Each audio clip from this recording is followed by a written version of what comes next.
মাত্র 3 চামচ গুঁড়া দুধ দিয়ে কি সুন্দর গোল গোল রসগোল্লা বানিয়েছি, দেখে মনটা ভরে যায়।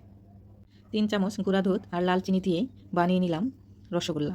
আসসালামু আলাইকুম, বৃষ্টি ব্লগ অ্যান্ড রেসিপি থেকে আমি বৃষ্টি বলছি। সবাই কেমন আছেন? আশা করি নিশ্চয়ই ভালো আছেন। আমি আলহামদুলিল্লাহ ভালো আছি।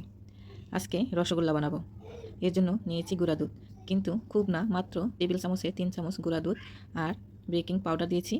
সামান্য পরিমাণে ঘি দিয়ে একটু মাখিয়ে নিলাম। মেশানো হয়ে গেছে। এখন আমি ডিমের কুসুম দিব। ডিমের সাদা অংশ দিব না, 2টা ডিমের কুসুম দিয়েই এই রসগোল্লা বানাবো। ভালো করে মাখানো হয়ে গেছে।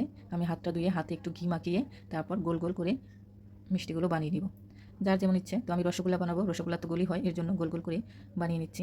দেখেন খুব সহজেই হয়ে গেছে। রসগোল্লা কিন্তু এখন ছোট দেখা যাচ্ছে, কিন্তু যখন আমি শিরায় এগুলি ফোটাবো তখন কিন্তু একদমই ফুলে টইটুম্বুর হয়ে যাবে।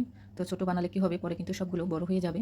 তো একটা কড়াই বসিয়ে দিয়েছি। আমি এখানে 1 কাপ চিনি দিয়েছি আর এই কাপেরই 2 কাপ পানি দিয়েছি। 1 কাপ চিনি, 2 কাপ পানি। বলক আসা পর্যন্ত অপেক্ষায় থাকবো। আমি কিন্তু এখানে লাল চিনি দিয়েছি, এর জন্য লাল হয়ে গেছে। সাদা চিনি দিয়েও করা যাবে, কোনো ব্যাপার না। তো আমি একটা এলাচ ফাটিয়ে দিলাম, যেন ডিমের বাজে গন্ধটা না আসে, এর জন্য। সবগুলো মিষ্টি আমি দিয়ে দিলাম। তারপর একটা ঢাকনা দিয়ে ঢেকে দিলাম, চুলা রাস্তা লোতে রাখলাম। দেখছি মাঝখানে কেমন হয়েছে। 15 মিনিট পর এসে খুলে দেখলাম আমার মিষ্টিগুলো ফুলে ডাবল হয়ে গেছে। দেখেন কত সুন্দর হয়েছে। আর আমার মিষ্টিগুলো কিন্তু লাল হয়েছে, কারণ আমার চিনিটা লাল, এর জন্য। লাল চিনির জন্য কালারটা লাল আসছে। দেখতে যেমনই হোক, খেতে কিন্তু অসাধারণ হয়েছে। আমার মিষ্টি হয়ে গেছে, আমি নামিয়ে নিচ্ছি। দেখেন ফুলে টইটুম্বুর হয়েছে, অসাধারণ হয়েছে।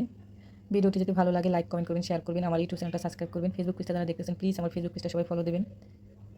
হয়ে গেল রসগোল্লা। খুব সহজেই বানিয়ে ফেলা যায় রসগোল্লা, ঝামেলাবিহীন। মাত্র 3 চামচ গুঁড়া দুধ দিয়ে কতগুলো রসগোল্লা হয়েছে।